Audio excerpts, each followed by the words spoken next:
Welcome to another episode of the early days of micromobility. Today I have a very special person in front of me, and it's actually one of the first episodes that we do live in person with such an amazing view.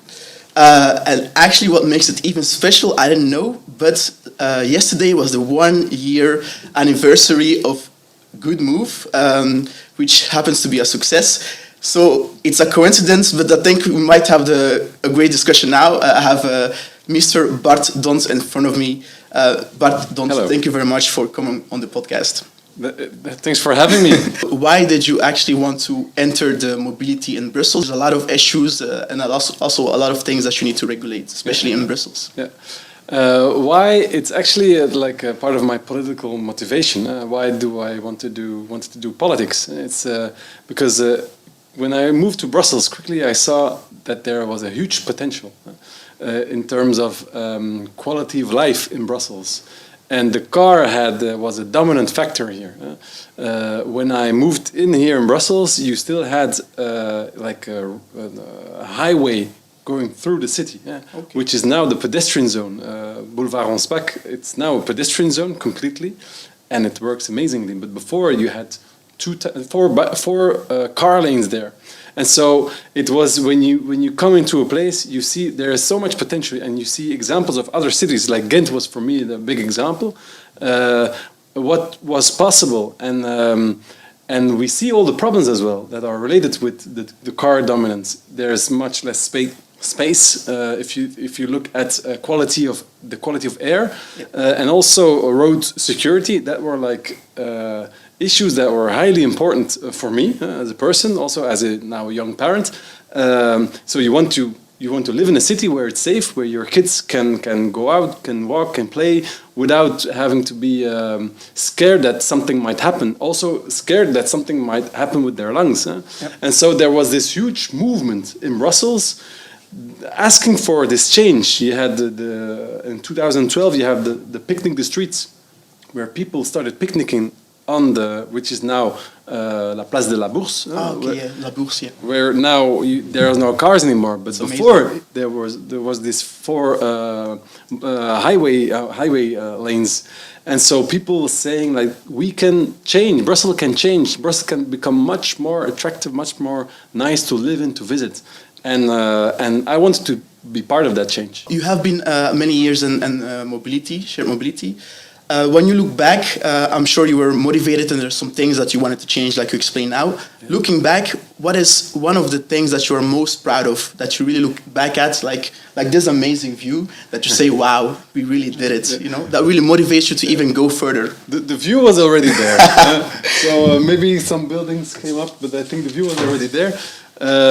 But what I'm really proud of, like you said in the intro, it's the anniversary date of Good Move, the new circulation plan, and that's something I'm really proud of. Because it's you also said in the intro, mobility is something really emotional. It's something. It's not like even building a school can be difficult. But here you really touch the everyday life of all the users, of the habitants, of the people that come work here, of the shop owners, of the enterprises. It touches everybody, and so you have to take that into account. You have to be prepared for like kind of backlash. And so we took a lot of time to prepare the whole implementation of the circulation plan, and to see like 1 year after that things are working. Also in return, in terms of feedback we get from people who live here, and also people who visit here. It's quite positive. When we implemented the plan, I did an interview for it was BX1, and on the background there were two people like screaming, yelling, and it's terrible, and you need to remove the plan. And like yesterday, I had again BX1 an interview, and there was a couple coming over and really saying, "Oh, Bart, thank you so much. It's much nicer now. We really like what you did." And so you see this change, and that is really something very motivating. So in a way, actually, you and your team had to be a little bit a visionary, because, as you said, it was a lot of pushbacks because people they don't like change often. But when you look at the results now, there are some positive results with Good Move.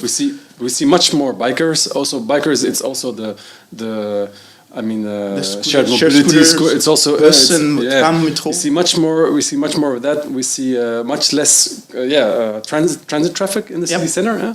So these are very positive. We are waiting for more specific results on air quality and sound. But what we already feel, and also the feedback we get, is like the police is getting much less complaints about sound, because in the Quartier des Quais, it's very close. We have a lot of streets with cobblestones, and so if you have 1,000 cars less riding on these cobblestones, 1,000 cars less. That is 1,000 cars who are not riding on the cobblestones. It's much less noise, and for people who live even work here, it's much nicer. People who have like a shop tend to think, okay, we will have less people coming to our shop. But actually, if you look at the living standards of people who live here, less noise, but also there's more walkability. People can easily walk to stores and whatever. So it actually improves overall the living standards of the neighborhoods. Yeah, exactly. I totally agree. And here, what we also always said is mobility is not an objective as such.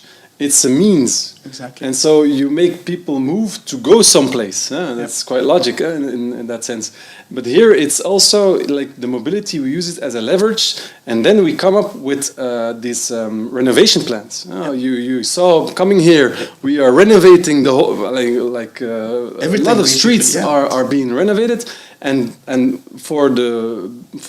make it more practical for, exactly like you said, for pedestrians, for people who bike, also buses get more access or specific access without the cars then, and so to make them ride faster. That's something we discovered as well. Like they say it's like a boutade that's used by my colleague in Ghent. The best bike plan is a car plan, and so and that's what we see in the numbers here now in Brussels. 36% more bikers, because there are less cars in the city. But what we also see is that all the bus lines and tram lines in the city center, in the Pentagon, are going faster. So that means. So that means that we can actually less traffic.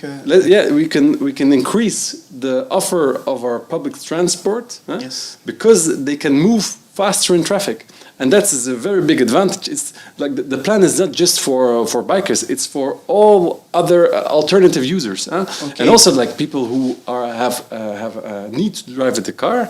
Now we do not see. We see much less. Traffic jams in Brussels, and so that means that even if you ride a car, maybe you have to do a small detour, but the fact that there are less cars makes it more fluid for people like who have to drop things off, or people who just live here or work here. Exactly. And so what is the good move strategy in the future? Seeing the results now, are you planning to implement this further on and bigger parts of the city? I'm asking this because, for example, when I look at less developed neighborhoods, for example, they often have less access to mobility. Shared mobility doesn't go there because they don't make that much money in those neighborhoods, so they are left out. And public transport might not be all the best in those areas. But I figure if there's a good move there, that the standards of public transport and shared mobility also might go up. I believe. That's something like it's a very important factor. In the city of Brussels, we ask for the regional government to invest in new bus lines, in new tram lines, in the metro here in the city of Brussels, because having the alternative in public transport is a key to make a success of Good Move. Good Move is not just circulation plans, it's also investing in the alternatives, investing in comfortable bike infrastructure, walk infrastructure, and also public transport. And so we are currently building a new tram line in the north of Brussels. We are also making a new connection between Gare du Nord and it's Molenbeek, Laken-Molenbeek. And so we are continuously asking and collaborating with the regional government and the public transport operator, the STIP, to do more investments. And that's not always easy, because there is a lot of contestation from the public. And the lobby. When you come with the works, there are sometimes less. Yeah, when you put a tram line, there's less space, so less space for parking, and that creates frustrations. Yeah. And so we are very convinced that it is the way forward. You have to create the alternative to have a livable city, with more quality of life for everybody, from the smallest babies to the elder people. Because when you're old as well. There will be a time when you will not be able to ride a car anymore, and so then walking and public transport is very important. Yeah. And so we will continue. So the Good Move plan is circulation schemes, but also investment in the alternatives, and you need both. Yeah, exactly. And actually, this is a great segue to jump into the next topic, which is the shared mobility, which has been significant all over the world. But I personally think that when you offer shared mobility, you also need to have the right infrastructure, and I think Good Move is a great step towards having the right infrastructure, because you also improve the roads. Yeah. You also definitely have the regulations in terms of how many kilometers they can drive, where they can park. Shared mobility, the electric shared scooters, shared bikes, they have been coming up in Brussels over the many years.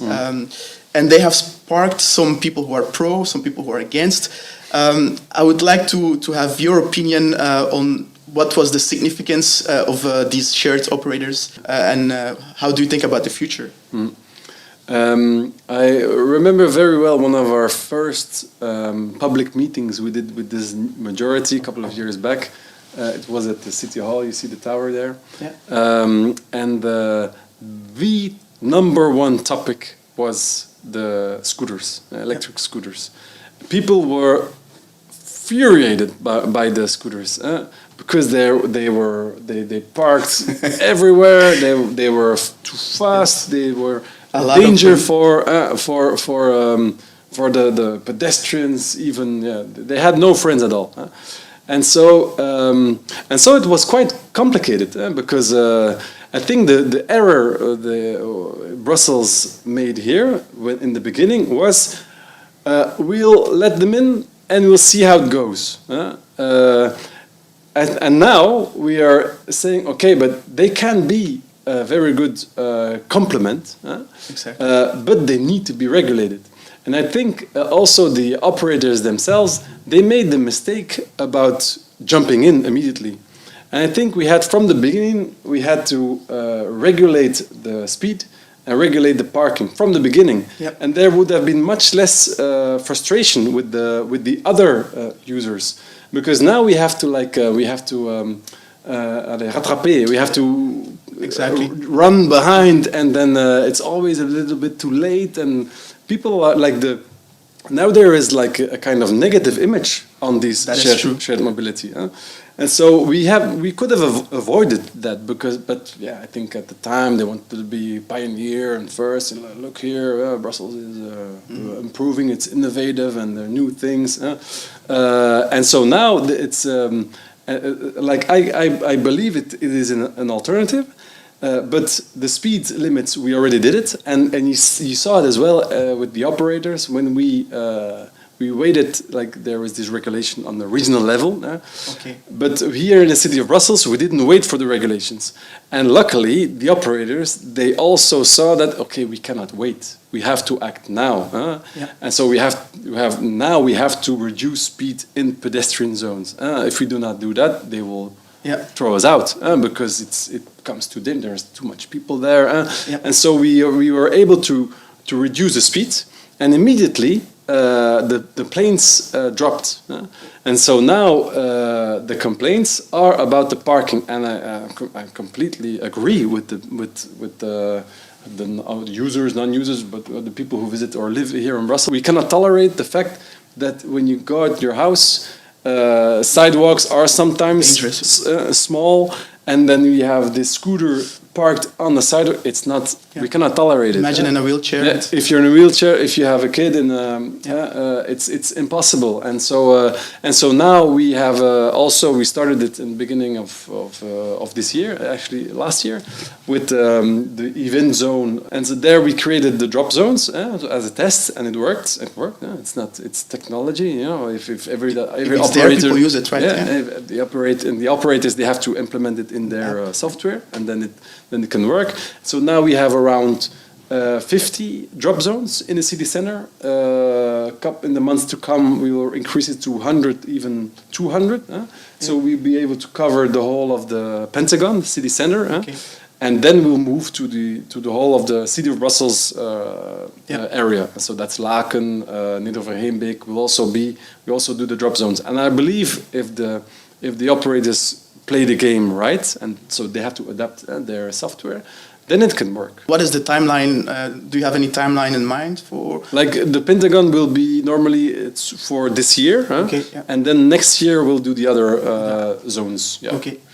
Some communes actually implemented drop zones in 2019, 2020. So I could not understand why, in 2023, it was still not fully implemented.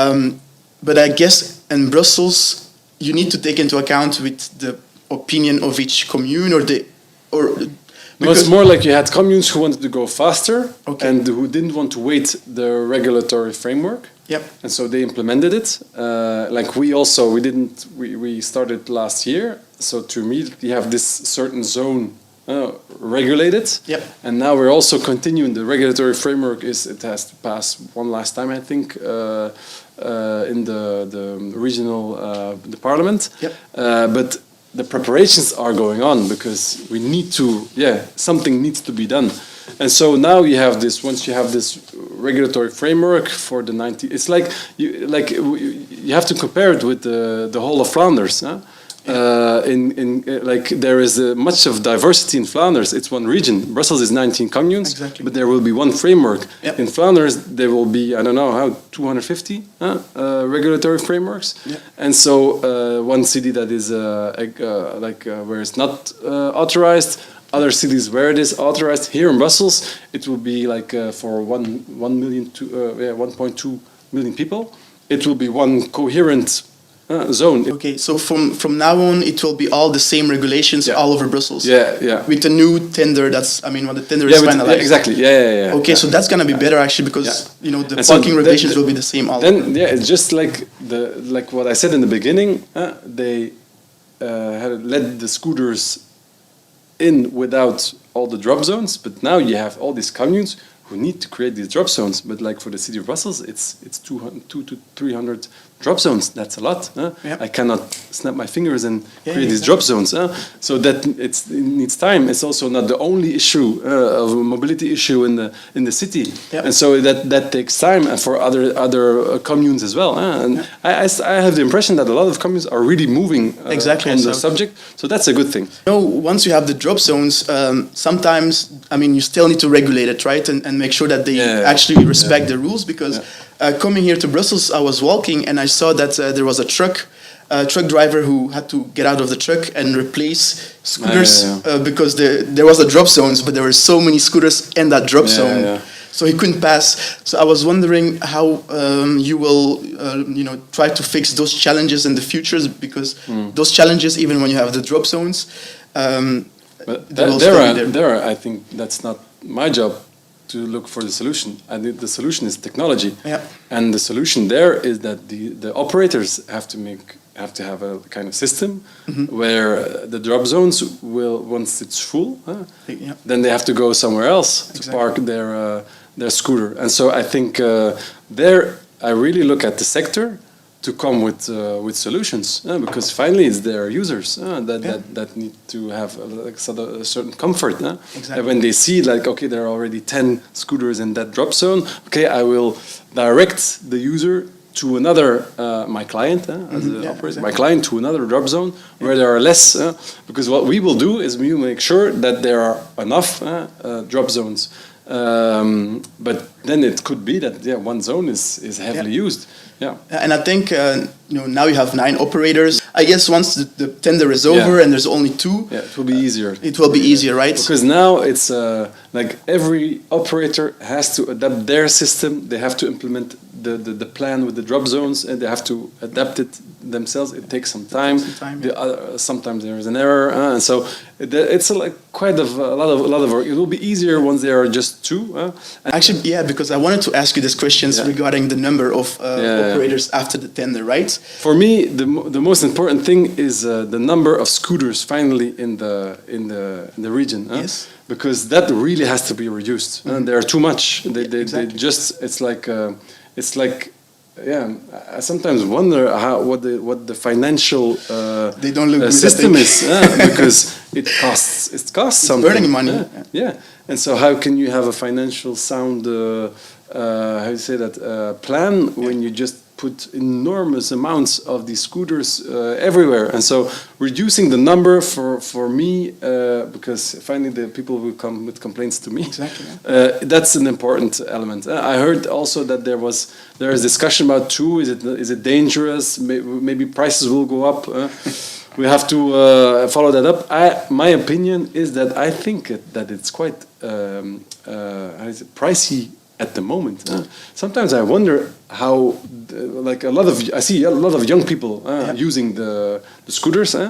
Sometimes I really wonder, well, how do they pay for you're quickly you pay 2-3 euros for one ride, and that's not cheap. And that's something I wonder, and I see that operators are also thinking about social systems, social tariffs, and tariffs implemented. Bolt. That's a good thing. That's a good thing that they take it into account, because that's something we'll have to look into. Yeah, the price. Because I think from the perspective of a government body, I think it's also important to kind of like protect the citizens, so that they will have access to the scooters. Because when you have only, let's say, 2 operators. After a while, it will become an oligopoly. The prices will go up. But I think that the control it will be done by the regional government. But it's very easy, I think, to compare prices in other cities. If suddenly we see prices going up here in Brussels, we'll see that another city where they are also working, the price is much lower. You can challenge them and ask them, how is it possible that here in Brussels you ask double the price? It's just hypothetically. Than another city. And if we see that, I think the regulator, the regional government will intervene. But also what I think is important about the shared mobility is that it is. I see shared mobility really as a complement in the multi-mobility strategy. Metro, tram, bus. I think people who are really using it from day to day and for to go to work. I think they will mostly buy a bike or buy a scooter. I think the added value of shared scooters is more people who come, freelancers who come to the city and who they take the train. They take the train and they still have to do 1 kilometer or 500 meters to their workplace. Okay, they take the shared the scooter. Also, young people who take it to go out or to go back home. It will be like a complement to a good public transport. I think people who ride the bike, they won't especially use it. Sometimes they will use it when they take public transport, for example, or somebody who uses it to go to their shared car, Cambio station, something like that. So I think it's really it's complementary. It's complementary, And so the discussion, I think, in Paris was also about but the numbers of these scooters, and then you have the whole ecological question. The batteries used, how durable is this when they just use it as plastic bags? You have so much. Also the social aspect, the workers and so on. Exactly, and so you see these little vans. They have to, and that's really an issue that the operators here. The regulatory framework is quite it challenges the operators. They have to have some criteria, and so social criteria, ecological criteria. So that's all in the package. So that's a good thing. We have to see how it evolves. But I can understand that a lot of questions we get is from, but is this really durable? Is this more durable than walking or biking? But at the end of the day, these scooters are also still improving. The batteries improve every 2-3 years, so I'm sure they will catch up in terms of durability. I hope. But now that do you remember the shared bikes? The pictures in China. China. Oh yeah, the Ofo, the yellow bikes all over like they had like this mountains of bikes, and so I think that is something we really have to avoid because that is a nightmare. Everybody is scared. Exactly. Of that So you can say it's and also what we saw is that it doesn't the shared there are not a lot of studies yet the effects of shared scooters in a city. It does here in Brussels show that it does reduce the number of people using public transport. So in the peak hours, no, that's not a bad thing. Okay. In the peak hours, it makes it makes sure that some people use these shared scooters. Balance, and so that's not so that's okay because that makes more place in peak hours in public transport. So but that doesn't want to say that the region is investing heavily in upscaling public transport. But if you see that, you say that okay, there is an added value. That actually shows that it's a good alternative for also public transport. It can be a complementary, but also like an alternative when it's full in the metro in the summer, full, super hot. Just take a shared scooter or a shared bike. There, as you said, we have to like the prices. That's something that. That astonishes me from time to time. Like it's quite pricey, actually. Yeah, exactly. And now that we discussed the tender and the contract, I wanted to know what is let's say, the executive power of the government after the tender is agreed. For example, can you say that if you see after 6 months that the prices go up 200%, can you say, whoa, you can't do that, and they have to respect that, or in the contract, it's not possible to... That's not my responsibility. Okay. So I'm responsible for the drop zones and also telling the operators the different zones. Like in the pedestrian zone, it's 8 kilometers per hour. So these are we give the information to the Brussels region, and they give it to the operators, and we say that okay, you can drive your shared scooter there, but that's the maximum speed limit. There will also be zones where we will not allow the shared scooters, and then we also give all the information about the drop zones when they're implemented. And so we decide on the drop zones, and the local government can decide on do we have do we regulate the area, the parking, or not? And so here in the city of Brussels, we will regulate everything. Okay. So we will not. I don't really believe in the. There's this whole control of everything. Chapter, and so we can fine the operators when they're parked wrong. But I think the only thing that will work is these drop zones. They have to be correctly used. And having these. It shouldn't be an extra work for the city to manage then everything, right? We have to have this like a group of people, controllers. And people will complain and complain. There you also have the responsibility of the operator, and actually we will if we see that there is a problem. So like there, it's not possible that there is scooter not in the drop zone because the drop zone is 20 meters further. And so then we can tell, okay, there is a problem there, and if it's, and the operator has to react. And then there is one issue about which, like, not about it's a bit speed, but not about the parking, is the road security. So what we see in our numbers of road security, the numbers are. You mean the accidents? Of scooters and shared bikes? Okay. So the accidents are going up. So we are heavily investing in making our city more safe, but the numbers of accidents are increasing because of the scooters. Okay. So that's something we really need to take into account. So you have now the federal government who they forbade that the two people are on the same scooter, the trottinette. But you see it everywhere. I saw it today. A dad and his kids. I was like, oh no. Yeah. And so it's dangerous. It's dangerous. And then what I also I can't really like this. What you see is that people see like they use a scooter and they always drive on maximum. Always. Yeah. It's like something in their mind. Wheels. They have to drive on maximum because why would you reduce speed if you can go fast? But these things they are quite unstable. And so if these I think the apart from the durability, the ecological question, are the scooters ecologically sound and durable?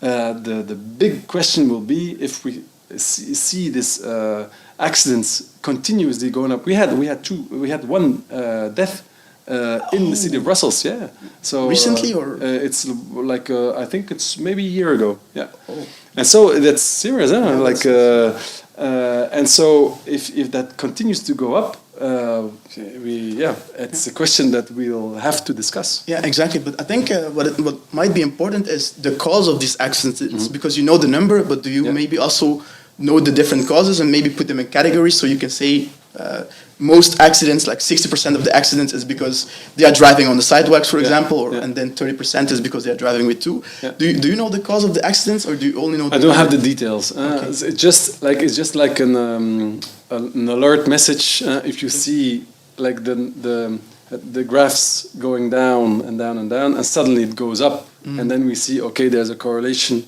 The accidents we see in the streets are mostly related to scooters. Then it's a sign. There's not yet a conclusion. But if the coming years these accidents go up, continue to go up, public opinion will say, and also we at some point we have to protect our citizens. Yeah, and I think you should ask the operators to maybe give you categories of the different accidents so that you know exactly how to but so limiting speed is something I think also important. Especially in shopping streets like the Ansparlaan Boulevard. Yeah, but there it's 8. That's a pedestrian zone. Okay, but and also and then I think in parks we should do the same thing, 8 kilometers an hour, and even in parks, you should not have the parking around, park around the park. So that there are some zones where how you say that it's people are relaxed. They don't expect someone passing by on 20 kilometers because you don't hear them come sometimes, even the bikes, you know. So that's quite some challenges, and like the road security, that's for me that's the biggest challenge. Exactly. So I mean, you briefly mentioned that after a while, maybe people might start buying their own scooters or their own bikes who use it frequently to commute. Now, what makes Paris, Antwerp, and Brussels quite special is le vélo, because that is usually a very trustworthy mode of transport, even for people who go to work. They take one at Broekère and then they go upstairs to their job.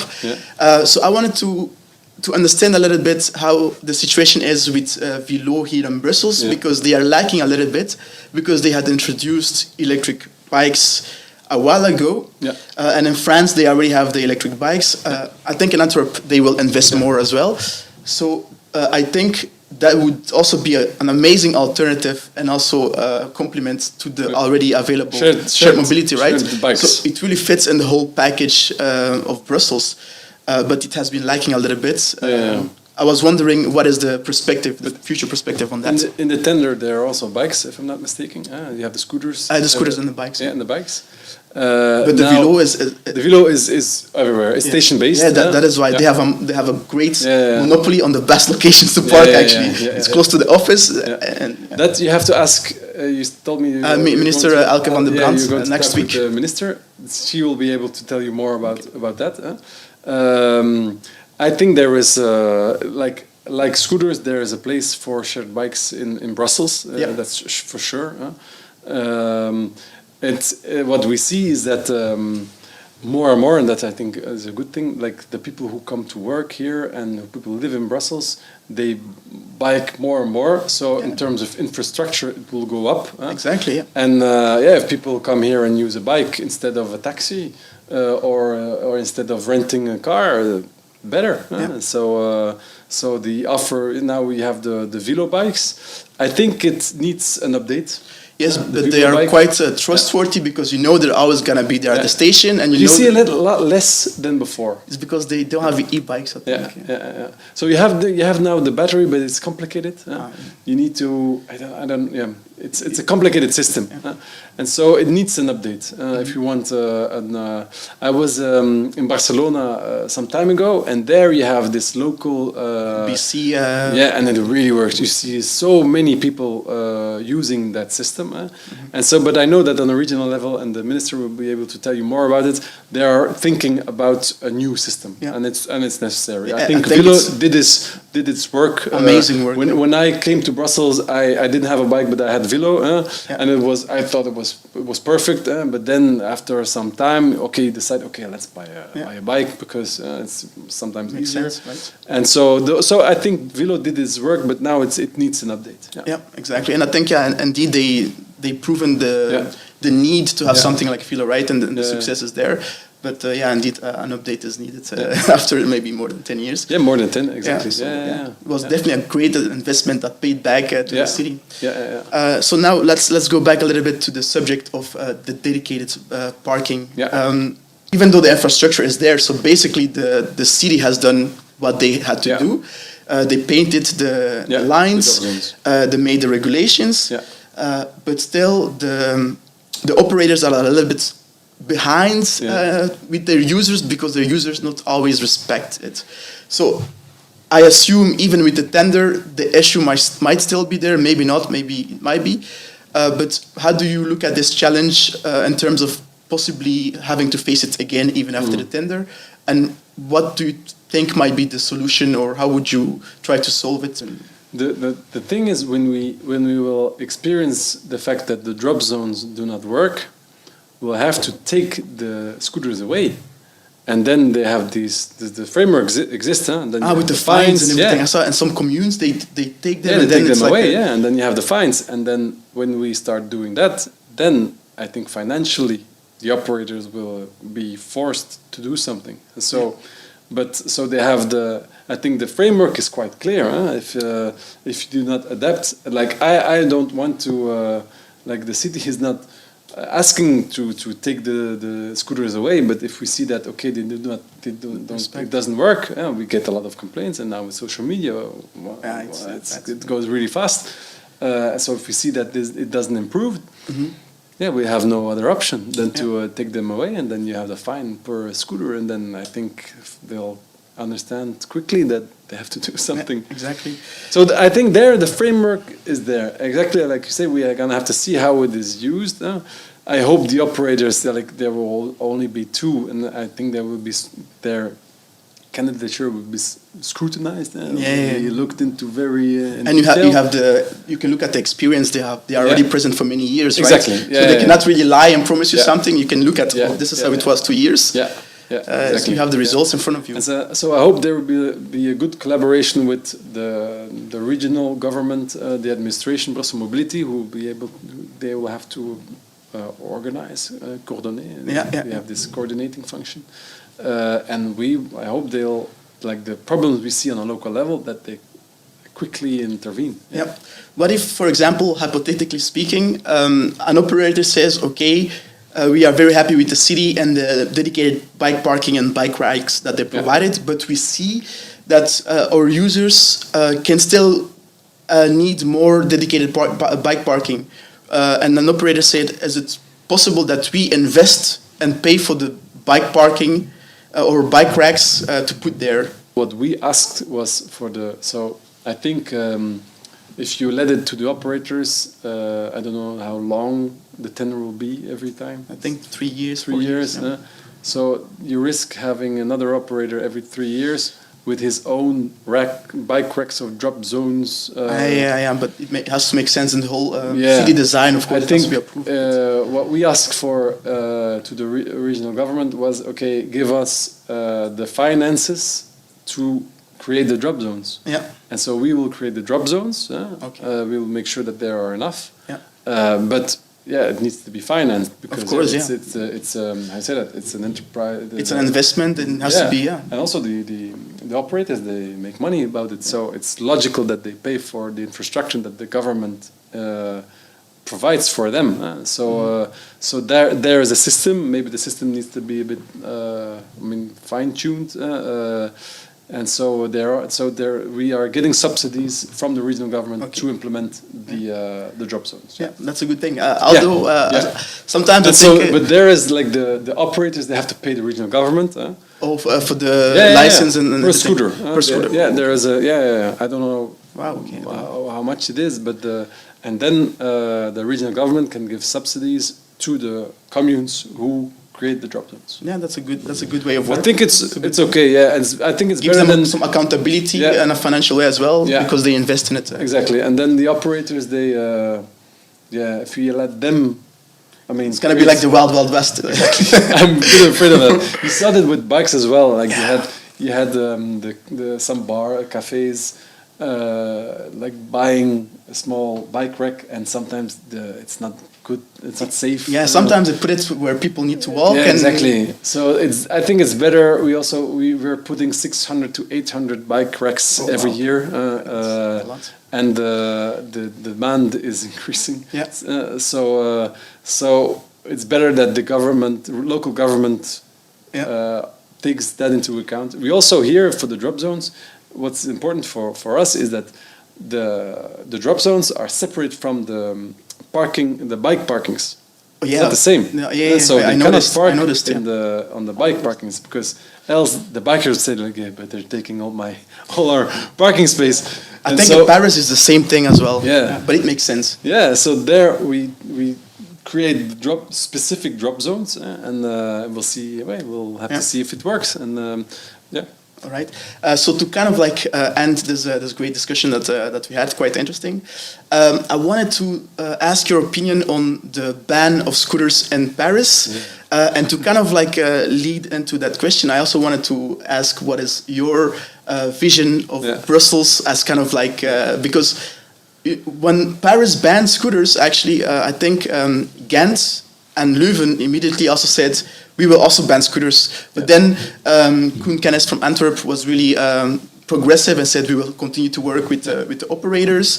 And Brussels also continues to work with the operators. So that is really a progressive way of looking at the future, because obviously shared scooters and shared bikes have an added value and they are needed. So it's great that you see that. So I wanted to have your opinion on the ban of scooters in Paris. What were your thoughts? But also your vision for Brussels as a shared mobility example for it's at the end of the day, it's the capital of Europe, so you have a great example to show. And you already invested a lot in the infrastructure. Good move that proved the haters that it worked. You know, it's really a good move. A good move was a good move. So you already invested a lot for the future. So how do you see the mobility that will ride on this infrastructure and a good move? I think so. I like the shared mobility. I think we really have to study the positive and negative effects of it. We can't just say like, it's okay and let's keep it. I think the sector has to be very critical for itself. I talked about the ecological part. The engines, the scooters themselves, manufacturing and stuff. Manufacturing, you need to have the whole cycle taken into account. I think that's very important. If I'm not mistaken, now there are like heavy investors who are just giving money, and the financial accountability is like a bit okay. They can practically do what they want. Now the money is running out. Actually, exactly. Yeah, and so but It's that's I think that's a logical thing. It was bound to so happen. I think the ecological factor is very important, and that was one of the reasons that Paris decided for it. There was too much. How you say that? Yeah, it was too polluting. Yeah. So that's one thing. I think we need to follow that up very. I mean, like, what is the added value of the scooters? I talked about it, and then the first studies show that it has some added value, but it's contested. So we need more information on that, because in a city like Brussels, a very diverse city, of course, if you multiply the options, the alternatives, that's a good thing. So every alternative will be. Will be a solution for someone who to change the way they move, and so like with the objective to have less pollution, like safer streets. I'll come back to that. So the pollution element, if we can reduce the number of polluting cars in the city, and also the use by cars, that's a good thing. But the other factor, and that will be decisive, I think, is road safety. Okay. If we continue to see accidents going up with the scooters, then and we already took the governments took already measures. Then we have to see. But in the ideal vision, the shared scooters do have a place in the offer that we give to people to move in the city, because I think it can be an added value, and there I think we'll have like a competition between the bikes, the e-bikes, like you told, the Vilo, the future Vilo, what will it be, and the shared scooters. There will be like a kind of competition between it. What will be? But the distance is different, right? I think the average distance for scooter is 2-3, but then the bike is a little bit. I think, yeah. So that's will be an interesting. Element. So, but here, like in a diverse city, having a diverse palette of alternatives, it's a good thing. Yeah. Well, thank you very much. I want to thank you for your time. Obviously, I want to congratulate you on a good move. Thank you very much. It's been 1 year, but I wish you many more years, and that you can implement it also past Brussels. Other cities should look at Brussels as an example. It's moving everywhere, and that's also the nice thing that you see. Like I said, in Barcelona, we had this conference with cities who are implementing. And Ghent, there's also the low speed areas or something. Low. And in London, we have the ULEZ. Low emission zones in Ghent. Yeah. And Ghent is one of the pioneers, but the pioneer was Groningen. Groningen, okay, I didn't know. Yeah, in the 70s. Yeah. Oh, in the 70s. Yeah.